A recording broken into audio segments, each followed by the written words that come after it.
Magma za půl roku prorazilo 10 kilometrů zemské kůry, což představuje rekordní rychlost i intenzitu intruze. Podmořský vulkán Axial je nejsledovanějším podmořským vulkánem na světě a poskytuje jedinečnou příležitost pozorovat dynamické interakce mezi procesy akumulace, transportu a erupce magmatu v podmínkách středooceánského hřbetu.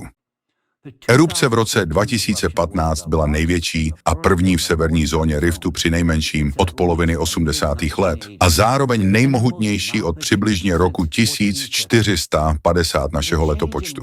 Změna složení lávy následovala po zvýšení rychlosti přítoku magmatu a zkrácení klidového období. Autoři článku tvrdí, že ačkoliv byla sopka pozorována od 80. let 20. století, a během této doby vybuchla vícekrát, nebrání to tvrzení, že k aktivizaci takového rozsahu dochází poprvé za 500 až 600 let.